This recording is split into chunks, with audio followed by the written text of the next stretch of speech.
Netflix just quietly added 17 sci-fi movies, and honestly, this might be one of the strongest sci-fi lineups the platform has had in a long time. We're talking an Oscar-winning monster movie made for pocket change, a time-loop thriller that'll make you want to re-watch it immediately, and one film so overlooked it honestly feels illegal. Stick around for number 1. Trust me, you've probably scrolled past it more than once.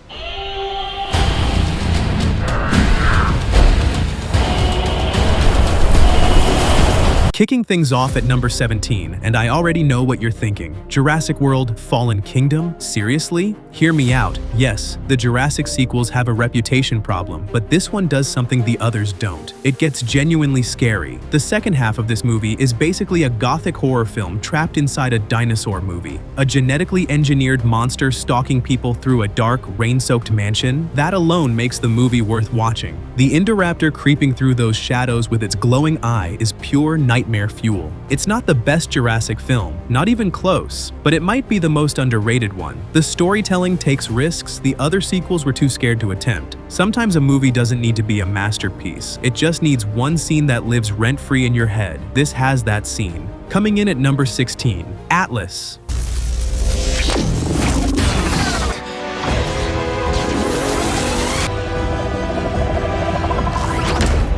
Look, I know what you've heard about this one. Jennifer Lopez fighting robots in a mech suit sounds like a Saturday night Sci-Fi Channel special. And honestly, parts of it are exactly that. But here's the surprising part. The movie actually works best when it slows down. Atlas starts forming an unexpected bond with her AI mech, Smith, and somehow it becomes the emotional core of the story. A woman who completely distrusts AI being forced to rely on one to survive? That's a genuinely interesting dynamic. The action is over the top in the best way. Giant mech battles, exploding alien fortresses, the whole thing. It's not trying to be a rival, it's trying to be a popcorn thrill ride, and on those terms, it delivers. If you want a sci-fi movie you can just shut your brain off and enjoy for 2 hours, this one's surprisingly fun.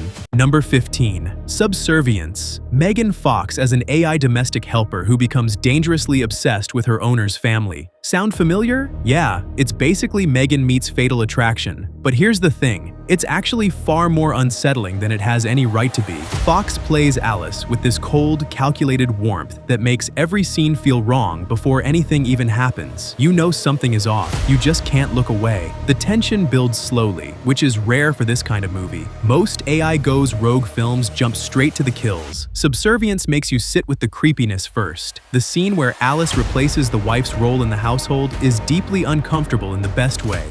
Maybe if I had your heart, you would love me the way he loves you. If you enjoyed Megan, this hits the same buttons, just with a much darker adult edge. At number 14, Lucy. The movie that made an entire generation incorrectly believe we only use 10% of our brains. The science is complete nonsense. We all know that, but you know what? It doesn't matter. Luc Besson directed this like a fever dream, and Scarlett Johansson sells every second of it. The first 30 minutes are a genuinely terrifying hostage thriller. Then it morphs into this wild cosmic power fantasy where Lucy becomes basically a god. The car chase through Paris? Insane. The scene where she starts manipulating matter and time? Pure visual spectacle. Think Limitless meets Doctor Strange with zero interest in being scientifically accurate. And somehow, that's kind of beautiful. Don't question the logic. Don't Google the science. Just watch ScarJo become a USB drive and enjoy the chaos. Number 13. The Double. This one is a deep cut, and that's exactly why it's on this list.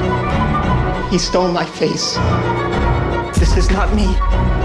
This is not me, sir! Jesse Eisenberg plays Simon, a quiet, invisible office worker whose life is systematically dismantled when his exact physical double shows up at work. Same face, same name. Except James is confident, charismatic, and successful. Everything Simon isn't. What makes this film stand out is how suffocating it feels. The production design is a retro-futuristic nightmare of drab offices and fluorescent lighting that makes it feel like you're trapped inside a Kafka novel. Which makes sense because it's based on Dostoevsky. It's weird, unsettling, and one of those movies where the ending hits you and instantly makes you want to rewatch the whole thing.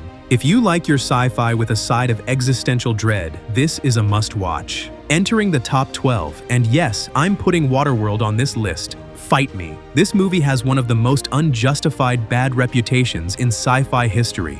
Everyone remembers it as the expensive flop that sank Kevin Costner's career. Nobody actually talks about how fun it is. Costner plays a mutated drifter with gills navigating a flooded Earth where dry land is just a myth. The world building alone is worth your time. Floating atolls made from scrap metal, pirates on jet skis, a society that trades in dirt because soil is currency. The action sequences are massive, practical, and way more impressive than most CGI-heavy blockbusters today. Real water, real explosions, real stunts. It's not perfect, but a $200 million water epic that actually delivers on its premise? That's rare. Number 11, Bugonia. I know who you are. I know what you are. I know you too, Teddy.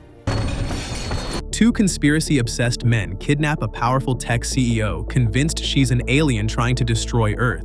Sounds like a comedy, right? It kind of is, but it also isn't. That's the brilliance of this film. It walks this razor-thin line between absurd humor and genuine paranoia and somehow never falls off. The two leads are absolutely unhinged in the best way. Their conviction is so intense, you almost start believing them. And then the movie pulls the rug out from under you, more than once. In a landscape full of sequels and reboots, a movie about two guys who think a tech CEO is literally an extraterrestrial feels refreshingly insane, weird, bold, completely unforgettable. And trust me, you will not see that ending coming.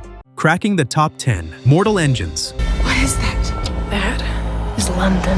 How do we stop London before it destroys us?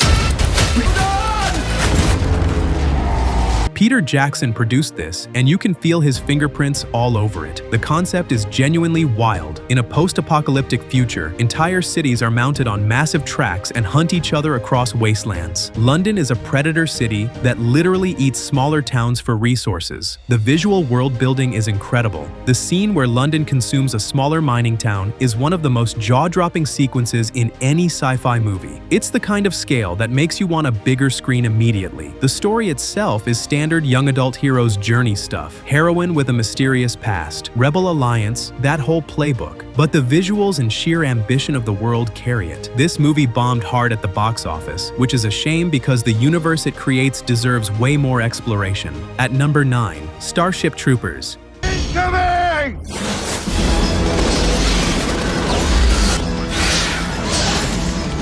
If you've only seen this movie as a teenager, you probably remember it as a dumb action movie about soldiers shooting bugs. Watch it again, I'm begging you. Paul Verhoeven directed this as a razor-sharp satire of militarism and fascism, and most people completely missed the joke. The propaganda reels within the film, the cartoonish recruitment ads, the would you like to know more interstitials. It's all mocking the idea of blind military worship. The bugs are genuinely terrifying. The battle scenes are brutal and chaotic in a way most war sci-fi doesn't dare to be. Hollywood accidentally made a brilliant anti-war film and marketed it like a dumb action flick, and somehow people still missed what it was really doing. Number 8, Independence Day. Yes, I know, you've seen it. Your mom has seen it. Your neighbor's dog has seen it. But here's the thing. When was the last time you actually watched it? Not clips on YouTube, the whole movie. Because Independence Day holds up shockingly well. The alien arrival sequence still gives you chills. The White House explosion is still one of the greatest blockbuster moments ever filmed. Will Smith punching an alien is still iconic. And that speech? The one Bill Pullman delivers from the runway? It still works. Every single time. This is peak 90s blockbuster filmmaking. Practical effects, real explosions, actual stunt pilots flying under the alien ship. It's comfort food sci-fi. And honestly, sometimes that's exactly what you need on a weeknight. Entering the top 7, A Quiet Place, Part 2, the sequel that somehow made silence even more terrifying.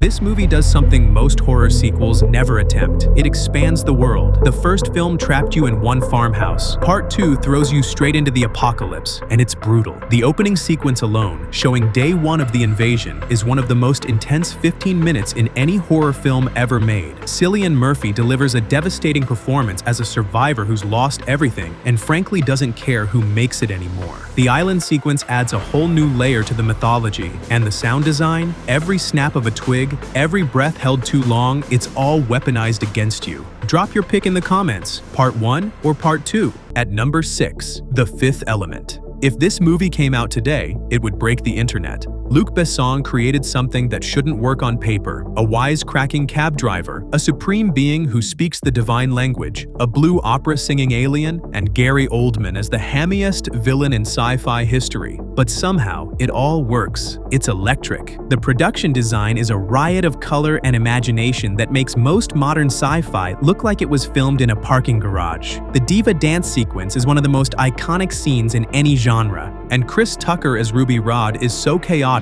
he nearly steals the entire movie. The fifth element is proof that sci-fi doesn't have to be dark and brooding to be brilliant. It can be loud, colorful, ridiculous, and absolutely unforgettable. Cracking the top 5. Nope. Jordan Peele's most misunderstood movie, and that's saying something. People expected Get Out in the Sky. What they got was something way more ambitious. Nope is about spectacle. Our obsession with capturing it, documenting it, profiting from it, and what happens when the spectacle looks back at you. Daniel Kaluuya and Keke Palmer are phenomenal as siblings trying to save their family's ranch while something massive and impossible hovers above the clouds. The sound design alone is worth putting on headphones for. That thing in the sky is one of the most terrifying concepts ever put on film, not because it's a monster in the traditional sense, but because of what it represents. Peele made a sci-fi western about looking up, and it's weirder, wilder, and far more layered than most people gave it credit for. Number 4. Synchronic. This is a real deep cut, and that's exactly where the best sci-fi lives. Two paramedics in New Orleans start encountering victims of a new designer drug called Synchronic. People are dying in impossible ways. Some are found centuries old within minutes. Others are just gone. The drug doesn't get you high, it displaces you in time. But what really makes this movie hit is how painfully human it feels. This isn't about time travel as spectacle. It's about a man with a terminal diagnosis using the drug to search for his best friend's missing sister across different eras of the same city.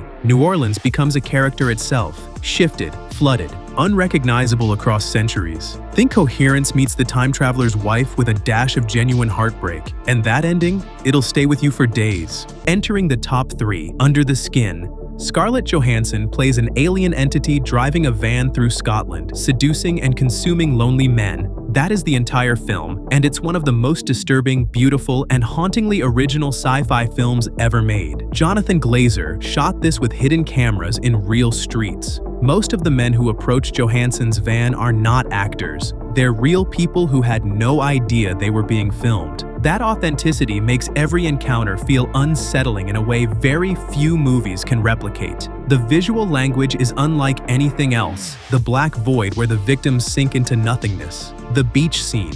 You'll know it when you see it. It's devastating. Micah Levi's score might be the most unsettling film soundtrack ever composed. This is not a movie you enjoy. It's a movie that happens to you. Watch it alone. Watch it with headphones. Let it wreck you. Number 2. Godzilla -1.